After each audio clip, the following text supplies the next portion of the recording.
it is a very exciting time to be alive.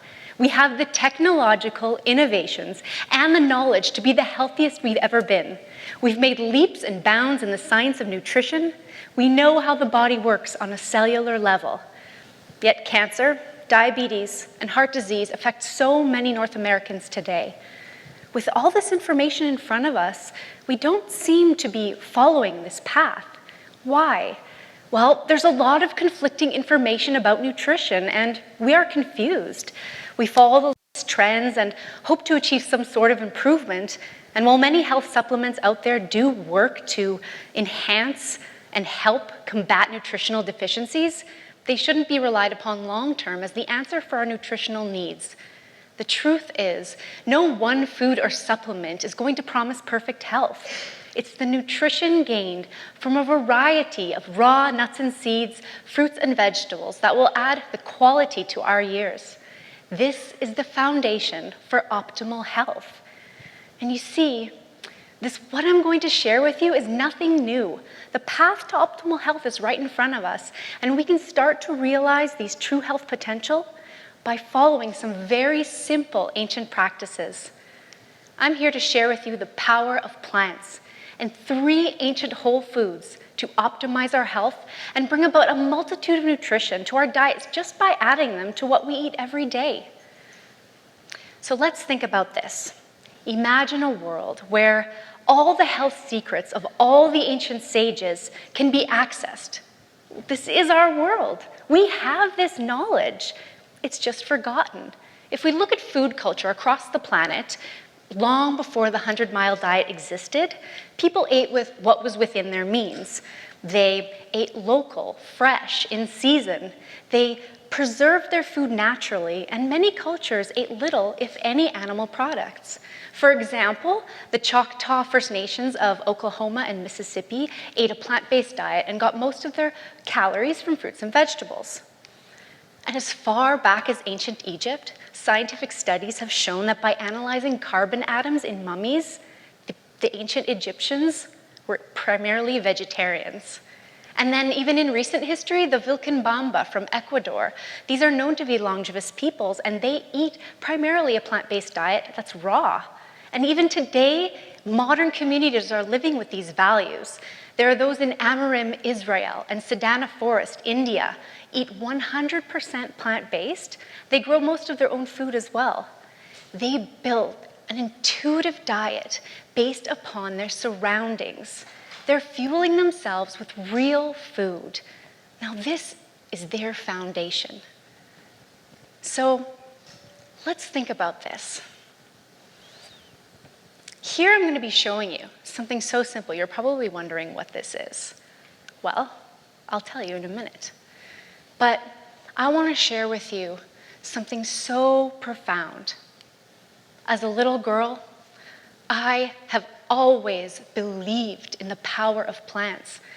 I believe in listening to our gut. How does food make our bodies feel after we eat?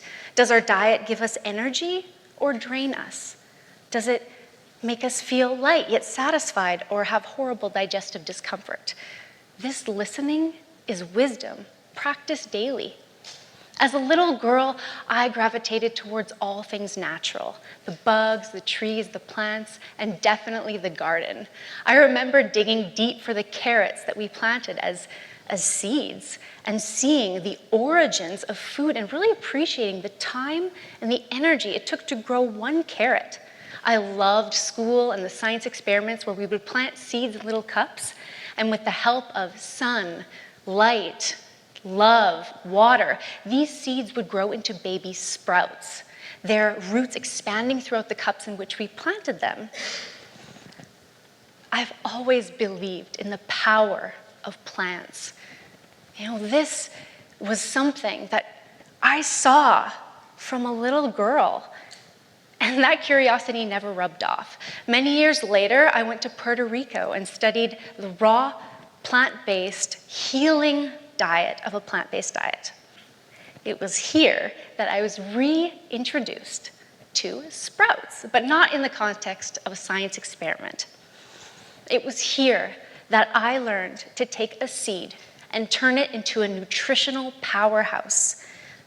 Sprouts are a complete protein, and they're also very rich and have a vast array of vitamins, minerals, and phytochemicals that help our body function on a cellular level. I mean, if you think about a sprout, what is it? It's a little baby plant, which has the power and the nutrients, the same nutrients as the adult version of itself. When you eat sprouts, you eat 100 at a time. So that means you're eating the combined nutritional advantage of hundreds of baby plants. That's powerful. India, Pakistan, South America, Asia. The mung bean sprout, as an example, is a vital source of protein.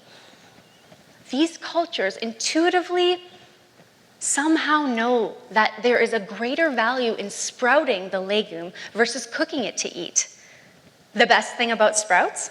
You can grow them at home.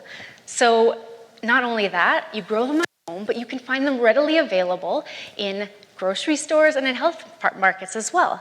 But you want to be sure to look at thick white roots, no yellowing, because this might mean that they've gone too far and could start to grow harmful bacteria. How do you grow sprouts at home? It's very simple. You take the seed or the nut and you put it in water. You soak it. How long you soak it depends on the size of the seed. The bigger the seed, the longer you soak it. And after, you'll have it soaking in this unhealthy water because the enzyme inhibitors that are protecting that seed are released into the water. So you want to make sure that you discard that water because that will make it difficult for your body to digest.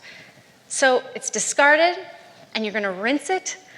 The following days that come, you will have the growings of broccoli, radish, alfalfa sprouts, mung bean, lentil, clover sprouts. The list goes on. Not only do you get a huge variety, but sprouting yields up to 24 times more its original seed volume. So you get more at the same price. I believe no super salad is complete without sprouts. And sprouts are the first whole food that I believe can optimize your health.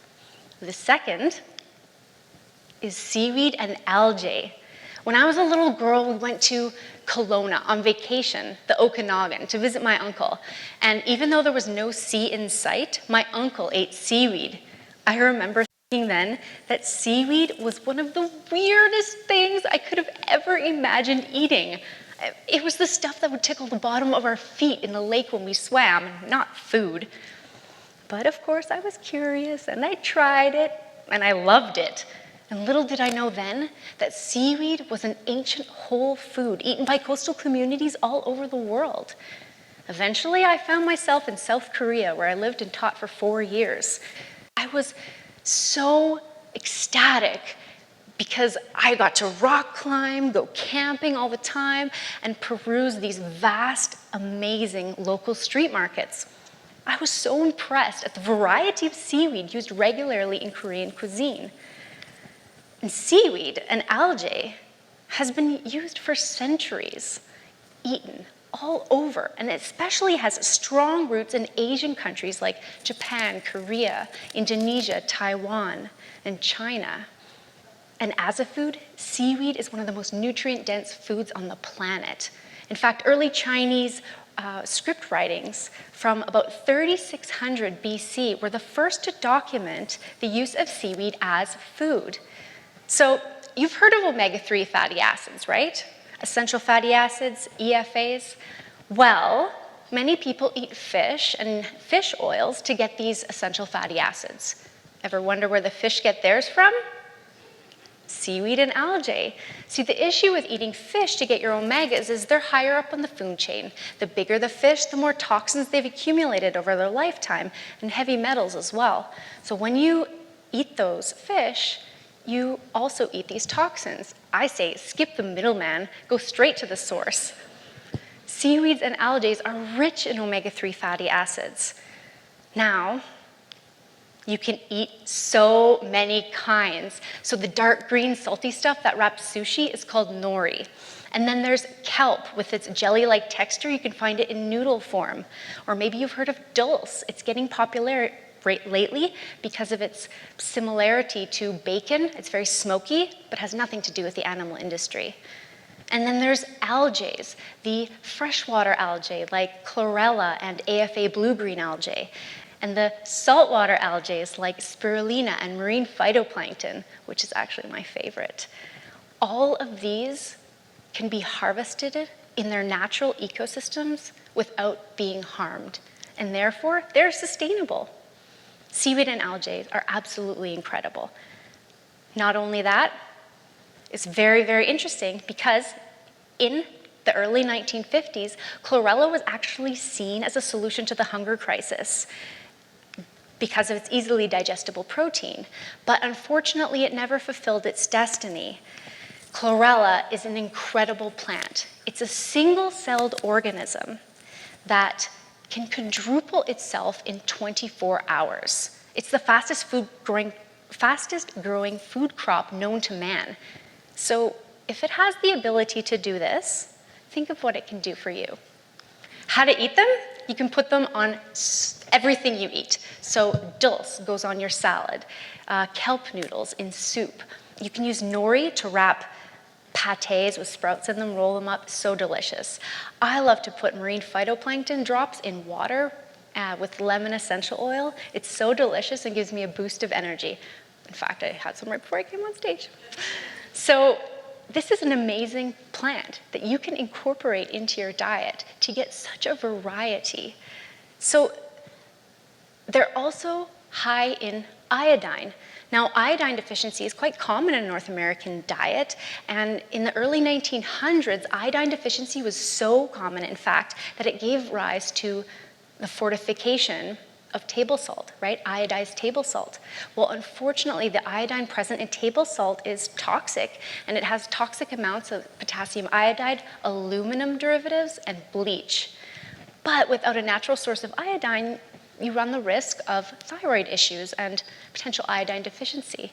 So the most sane way to get your iodine would be to eat seaweed. Korea introduced me to so many things: seaweeds, algae, and kimchi.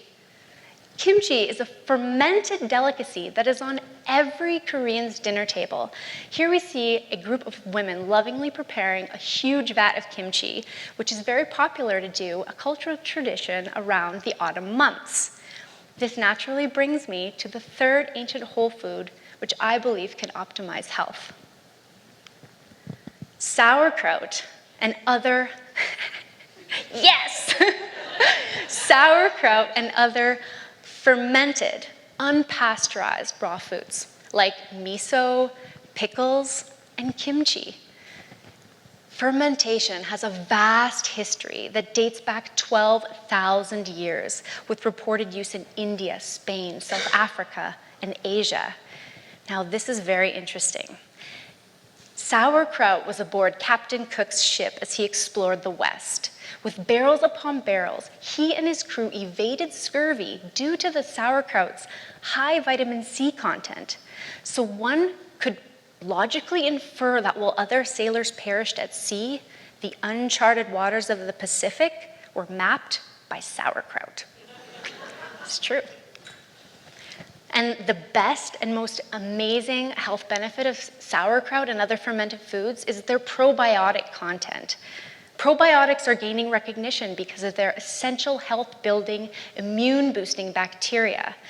Now, you see, our guts have pounds and pounds of bacteria, both good and bad. And when we get sick, it's because the bad bacteria has taken over. It's the helpful probiotics that keep our immune system in check. And in fact, about 90% of our immune system depends on the health of the gut. So by eating foods that are fermented naturally, we repopulate the gut with the good stuff and stay healthy. It's so easy to make sauerkraut. I'm going to show you just how simple. All right. Here I have some cabbage, that's it. And I've pre-salted it to sort of speed up the process. So you have cabbage in a bowl. You add some salt. Let's pretend. Okay. Now how much salt just depends, so you'll have to take a look. And what you do is you just squeeze it. That's all you do. Sauerkraut to make sauerkraut.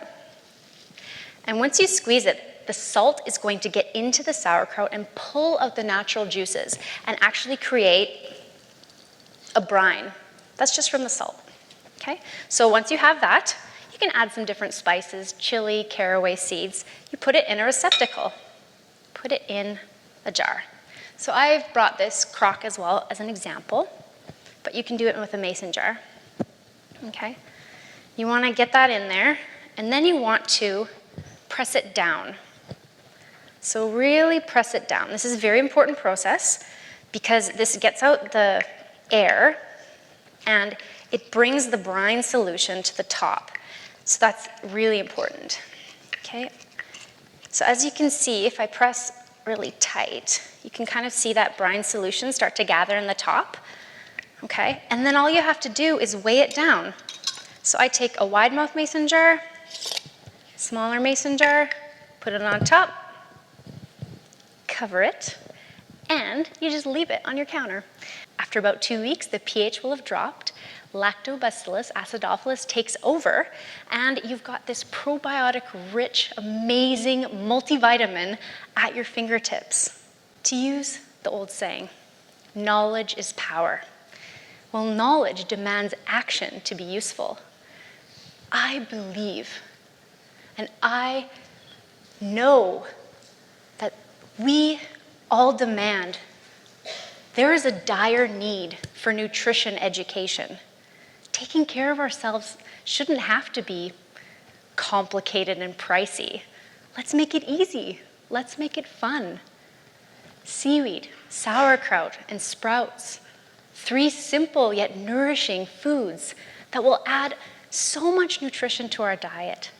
And we can integrate these effortlessly into what we eat already. Let us listen to how these foods make our bodies feel. And when we do this, we are practicing what has been known for ages. We are renewing our ancestors' innate wisdom within ourselves. Building an intuitive diet based upon our surroundings, based upon plant-based, whole, organically grown foods, builds the foundation for optimal health. Thank you.